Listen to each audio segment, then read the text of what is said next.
Hi, this is Brian. Welcome back to Philosopher's Notes TV. Today we've got another great book, Fearless, the story of Adam Brown by Eric Blehm. Again, Fearless, subtitled The Undaunted Courage and Ultimate Sacrifice of Navy SEAL Team 6 operator Adam Brown. Now, I got this book after I was invited to join a mental performance working group, kind of an ad hoc group that some of the guys that run Navy SEAL training in Coronado put on. Mark Devine connected me with a gentleman named Captain Robert Schoultz, who is a former, obviously, Navy SEAL captain, ended his career as the head of leadership and character development at the U.S. Naval Academy. So Captain Bob and I connected, hit it off, and we were having a conversation preparing for the group discussion I was going to have with this mental performance working group. We talk about this in some plus ones. Just a deep honor for me to be part of this group and to know that some of the guys running SEAL training are optimizers and using this wisdom in ways that they're applying to their training, which is humbling and inspiring and beautiful. We'll talk more about that in a moment. But for now, Captain Bob and I were having a conversation, preparing for it over the weekend. And I ended the chat with, this is a really well-read human being. Stanford scholarship, naval, taught at the Naval Academy, as I mentioned, at the end of his career, Navy SEAL, etc. Just a beautiful guy who's got his own version of Philosopher's Notes. We'll put a link in the show notes here. And I said, okay, you've read a lot of books. What do you recommend I read? And the number one recommendation he had immediately was this book, Fearless, the story of Adam Brown. He said, you just need to read that. And so, of course, I immediately got it, read it, fell in love with Adam Brown. Eric Blehm tells the story so perfectly and just beautifully. And one of the testimonials, or kind of, I guess it was a testimonial, I actually pulled out in the note here, Stu Weber, a Green Beret, a pastor and the author of Tender Warrior, says that it's a love story, ultimately. It's a biography of Adam Brown. And he says it's actually several love stories. A man for his woman, a warrior for his team, parents for kids, and soldiers for their country. There is no greater love than that a man lay down his life for his friends. Be warned, reading Fearless will change the way you see the world. Certainly my experience. Any great biography will help move us forward. This is one of those poignant ones. William McRaven, Admiral William McRaven's autobiography, did something similar. We ended that PNTV by saying the only thing he wanted to be was a good man. That's what he strove to be, a good man, serving his team, serving his country. And you read autobiographies and biographies like this, and it makes you want to be a better human being. So with that, we've got the Philosopher's Notes, 6-page PDF, 20-minute MP3. This is our fourth installment, by the way, if you haven't been following. We've got the 3 PNTVs right before this were other Navy SEALs and their wisdom. Jocko, we first did David Goggins, Can't Hurt Me. Jocko Willink, Discipline Equals Freedom. Then Commander Mark Devine, Staring Down the Wolf, and now Fearless. So we've got 5 big ideas. We're actually going to read a quote in a moment. So I'll keep on holding on to that. We'll start with the Bullies. So Blehm, Eric Blehm, is a great writer. He tells the story of Adam Brown. Goes back through his childhood and then his challenges and then his rise in the Navy SEALs and everything else that went on in the process. We start with Adam Brown in grade school, right? Maybe he's in middle school or even early high school. He's 13 years old or something like that. At this time, most people aren't particularly nice. In fact, a lot of them are mean, right? And one day, apparently, some kids are dropping off, getting dropped off at school, and one kid's getting picked on. 3 bullies are picking on a kid with Down syndrome. I get tears in my eyes just thinking about this scene. And Adam Brown, who's smaller than all the bullies, goes up to him and says, quit picking on him. You want to pick on somebody, pick on me. Right? And the bullies kind of did their thing, and they went away. And again, I have tears in my eyes right now recollecting the story. And the boy's father, so then Adam puts his arm around him and walks him into school. And then every day after that, he was cool to the kid. Everybody else is picking on him. He's cool. He stood up to the bullies. And one of the eulogies what do you call it? Spoiler alert, Adam Brown makes the ultimate sacrifice. One of the eulogies serving his country and his teammates is by the dad of the kid who Adam protected from the bullies, saying that, and this is from a chapter called Something Special, that something was special about Adam Brown.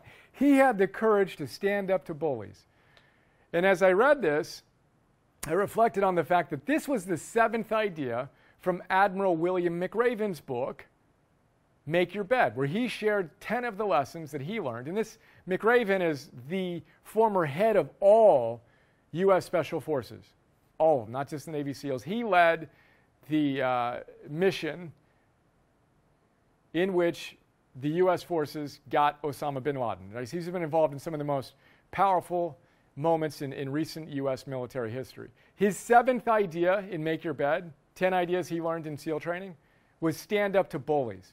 And in that note, I referenced the fact that McRaven is currently standing up to what is arguably the greatest bully in America right now. Read his op-ed pieces about the courage that he's had to stand up to the bully-in-chief in this moment. Again, politics aside, we need to have the courage to stand up to bullies. And then the other point I want to make here is Adam Brown wasn't doing this act of kindness and courageous standing up to the bullies thinking that the guy's dad at the end of his life would eulogize him. But we start our mastery series for our Optimized Coach program with the way Stephen Covey tells us to start everything, which is to begin with the end in mind, the ultimate end. And I use this example all the time. What would the cashier, the person working, checking you out at the grocery store, what would they say about you in their eulogy? That you were a kind person and you were always there checking in on their lives? There's opportunities right there to practice Love 2.0 and to connect and demonstrate that you actually care about this human being as more than just an item in your transaction.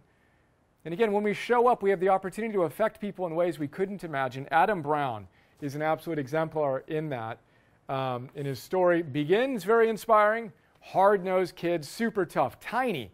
Went out for football, and he would just go against the biggest guys and relentlessly show up. Yet, he had a tough time channeling that energy. He couldn't find his groove and find his purpose until he found the Navy SEALs. And before that, he found crack cocaine.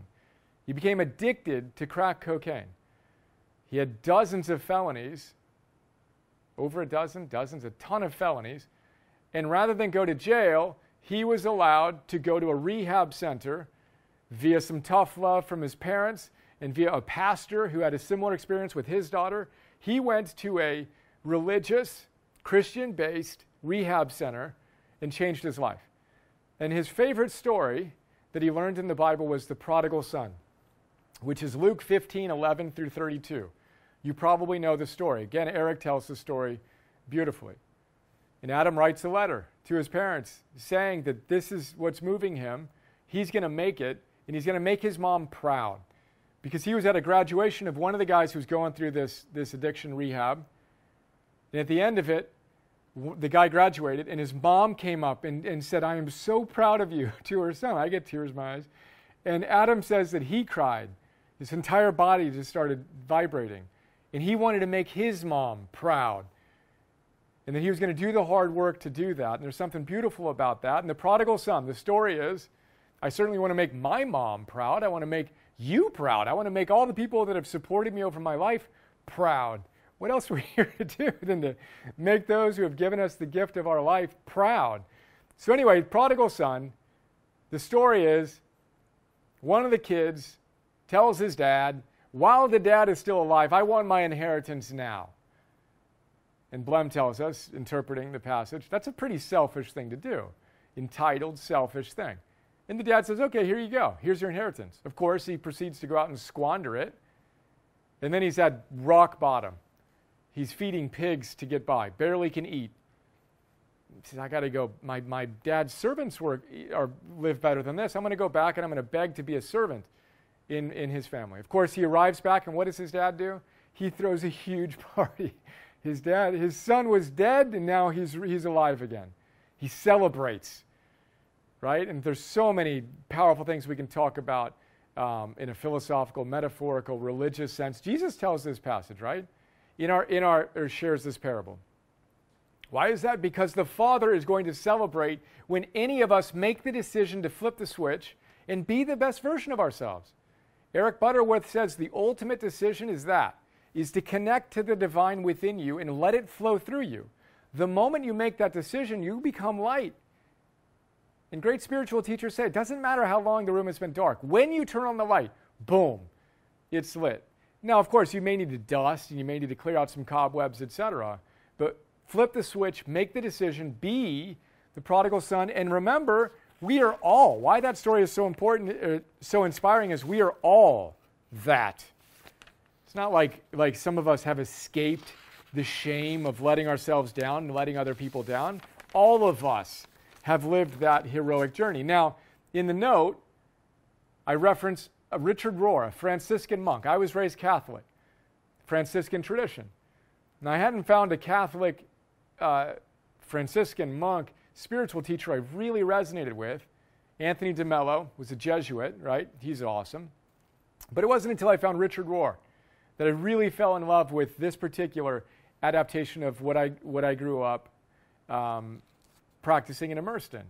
So Richard Rohr wrote a great book called Falling Upward that we'll feature soon. In fact, we'll do that next, right? Hundreds coming down the pipeline. We'll do that one next. Richard Rohr's Falling Upward. And basically, it's him taking Joseph Campbell's hero's journey, running it through his spiritual tradition, and then applying some Ken Wilber and other wisdom to it. It's fantastic. It's like all the things I love about life in one book. He says this. The book is called Falling Upward. You need to go down to go up. I'll just draw some arrows to make sure we get something on this blackboard today. Down, up, falling upward. All hero's journey have a descent and then a rise. Adam Brown is the quintessential hero's journey. Descent into addiction, rise into heroic service.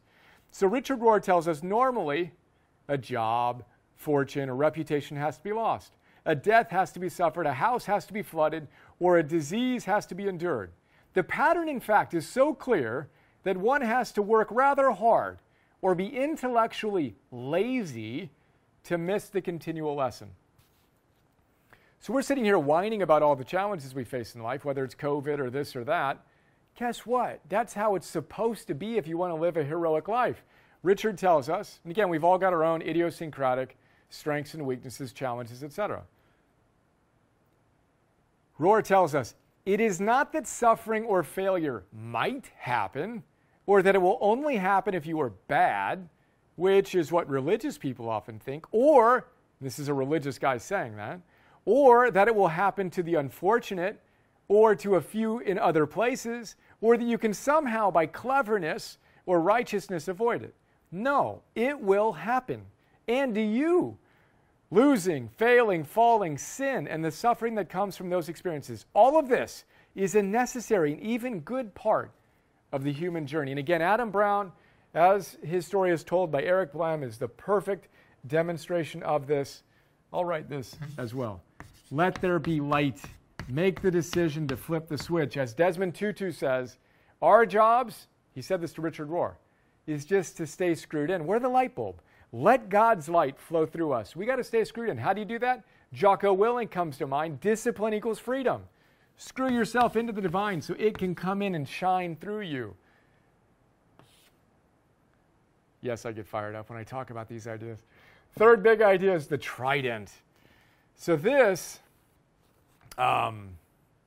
is one of my favorite ideas in the book and in general as well. So the Trident.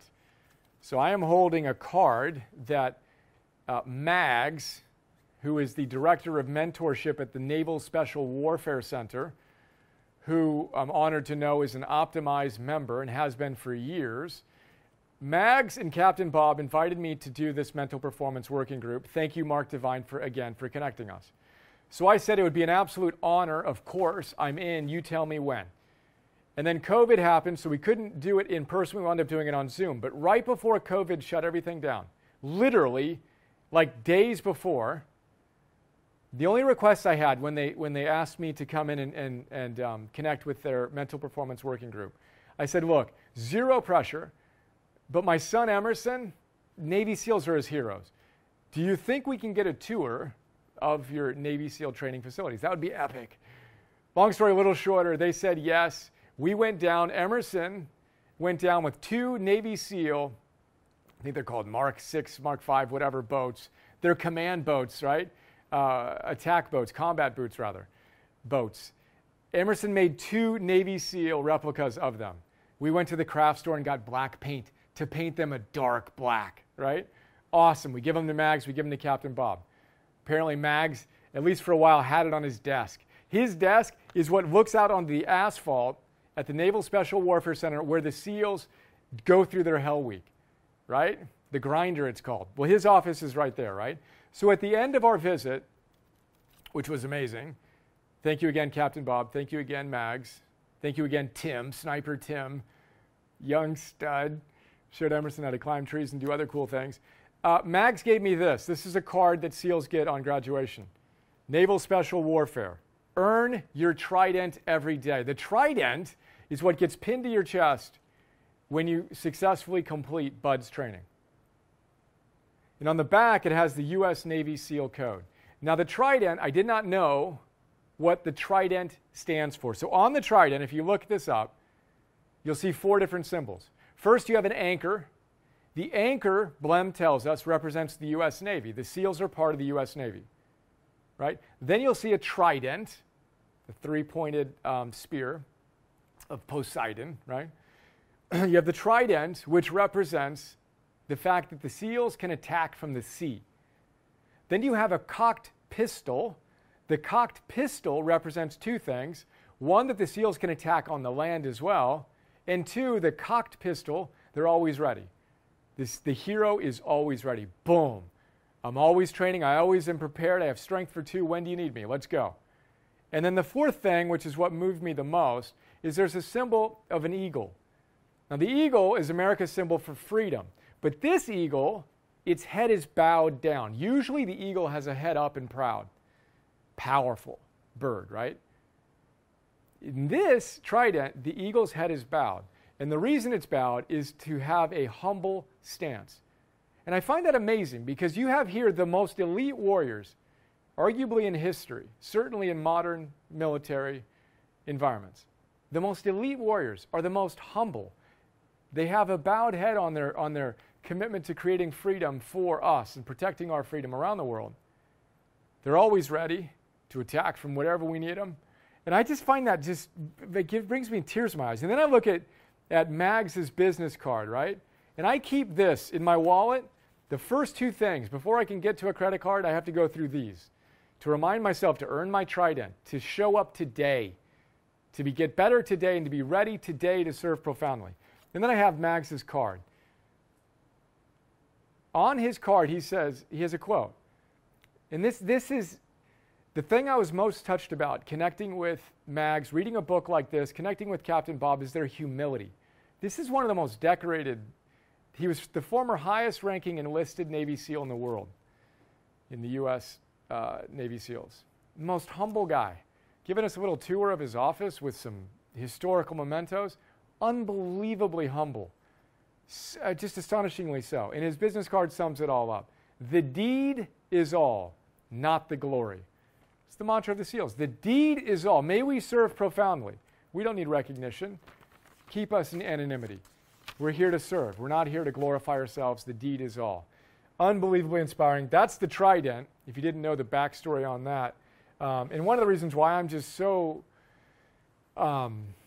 grateful for the men and women who serve us in our military forces to preserve our freedom. I don't take this for granted. I take that as granted.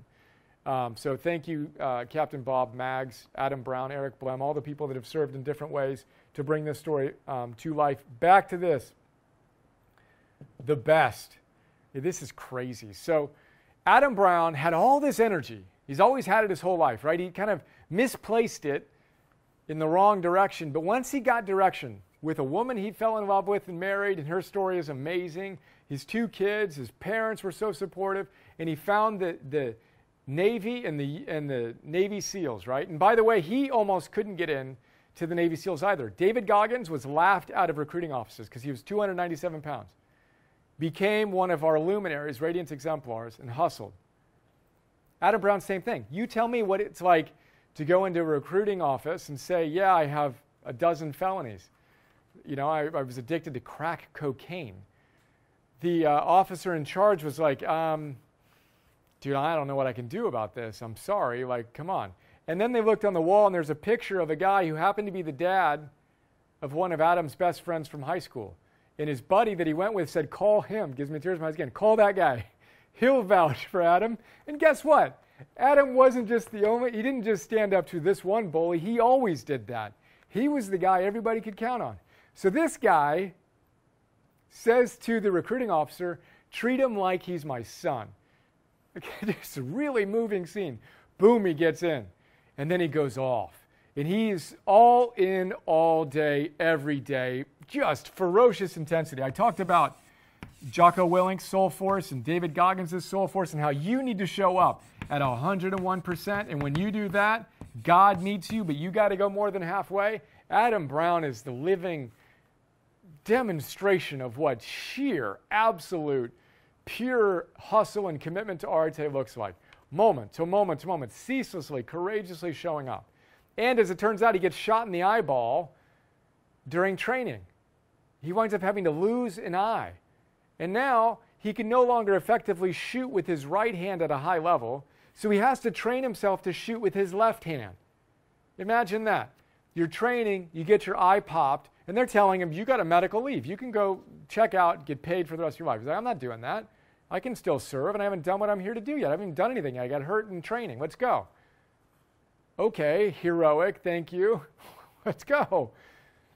Now, he wants to become the best of the best. He wants to get into DevGru, otherwise known as SEAL Team 6, the top 1% of the top 1%. It's impossible to get into Navy SEALs. Well, it's even harder to get into, nearly impossible, even harder to get into DevGru, SEAL Team 6. He has to go through sniper school and some other stuff, and he's got to go through that shooting with his non-dominant hand a year after he loses sight in it. And they tell the story about how that's nearly impossible, and he does it. And then he goes to the next level of training, and in between that and the other level of training, he gets his right hand nearly cut off in a Humvee accident. Literally has to have several fingers reattached. Same thing. You can go. Thank you for your service. No way, I'm not going anywhere. And now he's so banged up, they won't even let him try to do the super, super, super hard training, which makes buds look easy. And somehow he gets another hidden hand from a former commanding officer who gets him in. And they're like, God, you don't even have, you're missing an eye, you're shooting with your non-dominant hand, you don't even have full function of your other hand, you're just not physically ready. And of course he gets through. He's on SEAL Team 6. And the story here is just absolutely amazing. And then one of the guys says, are you a Jedi? And his answer is, no, I just pray a lot. I pray a lot. Oh, and he's a man of faith, deep, deep, deep faith. And it made me think of Susan B. Anthony, who was once asked, do you pray? And she said, I pray every moment of my life. And Adam Brown did as well, both as a prayer to his God and also by fiercely showing up in service to his God and his family, etc. So that's the best, crazy stuff. And then we have the fallen hero. Adam falls in the line of duty serving his friends as one of the most heroic warriors, again, that the U.S. Navy SEALs have seen. Thankfully, we have many who have also served as profoundly as they have, which is why we have, again, our freedom that we do have. Willingness to stand up to the bullies in whatever domain. And when I was moved on here, they take the Trident. All of the guys from his team take their Trident off and hammer it with their fist into his coffin. Boom, as an honor to him. So apparently it's just a thud, thud, thud at his services. We had the father of the boy with Down syndrome speak. Everyone comes up and talks about his journey, from down to up. And he said, tell my story. I don't want to sugarcoat it. Tell everyone about all my challenges, all my pain. I'm not afraid of anything. This is how I became who I became. I've made a lot of mistakes in my life. Let me be an exemplar and share what I've learned. But it was his parents' wisdom that most moved me. After they were losing their son, they said, are we going to get bitter or are we going to get better? Are we going to get bitter or are we going to get better? Are we going to They had such a good line regarding their faith that I want to get it right. They said, are we going to abandon? They were also people of deep faith. Are we going to abandon our faith, or are we going to apply our faith? So I ask you, are you going to be bitter right now, whatever challenges you're facing in your life? Are you going to be bitter? Are you going to take the freedoms that you have for granted? Are you going to honor the people, whether it's in the U.S. or abroad, who have helped us create this freedom? From the military heroes, the political leaders, the business leaders, our parents, our teachers, everybody who's made our lives possible. Are we going to get bitter when life knocks us down, or are we going to get better? Right? Are we going to abandon our faith and not practice our philosophy? Or are we going to lean in and apply our philosophy when we need to be our best the most, have the humility to show up ready, know that we're all on the hero's journey. We've all been down. That's an opportunity to be up. Just make the decision to be the light, stand up to the bullies, be a hero, which literally means protector. Have the strength for two to serve honorably and profoundly today. Hey guys, this is Bri. I hope you enjoyed that video. We have a lot of people ask us what Optimize is all about, so I just wanted to give you a super quick tour of our site, tell you what we do. We do two primary things. We have an Optimize core membership, and we have an Optimize coach certification program for people that want to go from theory to practice to mastery. So the core membership is basically $10 a month, depending on whether you do monthly or annual, and you get instant access to over 500 philosophers' notes, the 6-page PDF, 25-minute or so MP3 recordings of these great books. And then you get over 1,000 Optimize Plus ones, 50 Optimal Living 101 master classes, etc. And we have a free trial. The team set up, get it, free for 14 days, and then go from there if you like it. So we're blessed to have a lot of people who subscribe to this, including some of my friends who happen to be some world-class peak performance gurus like Tal Ben-Shahar, who taught two of the largest classes in Harvard's history, starts every day with Optimize. Ben Greenfield, friend and coach. Optimize is, bar none, my go-to source for taking a deep, efficient dive into some of the world's best books via the Philosopher's Notes. It's an indispensable resource. Thank you, Ben. Marcy Shimoff loves Philosopher's Notes. Mark Devine, retired U.S. Navy SEAL commander, dear friend, who starts his days with Optimize Plus One. Win in the mind routine to charge him up for the day's battle. If you're serious about leading heroically, I recommend you use them too. Hoo-yah, thank you. And 10,000 plus other awesome humans around the world. That's the core membership. Then we have, and I should say we have apps. Excuse me, you can get apps, iOS and Android. We feel pretty proud and blessed to have basically a 4.9 ranking and people saying some great things. You can check that at optimize.me/apps. And then our coach program is all about helping you master yourself so you can serve heroically, so you can empower others to do the same. We have trained over 1,000 Optimize coaches from over 50 countries. And really excited about this. This is one of the core levers for us to fulfill our mission to change the world one person at a time together, starting with you and us today. We've been told that, here's one little thought, and we have hundreds of testimonials you can check out about how it's transformed people's lives. And if you want to be a coach, your coaching practice. Now, half of the people who do this want to be coaches. The other half just want to master their lives. But Barb, a coach of ours, says, I already had 2 coaching certifications, but Optimize Coach was indisputably the most valuable I have taken. Thank you, Barb. Honored to be part of your life. You can learn more about what we're doing with Optimize Coach at optimize.me/coach. There you go. Hope you're doing great. Look forward to sharing more with you soon. Have an awesome day. See ya.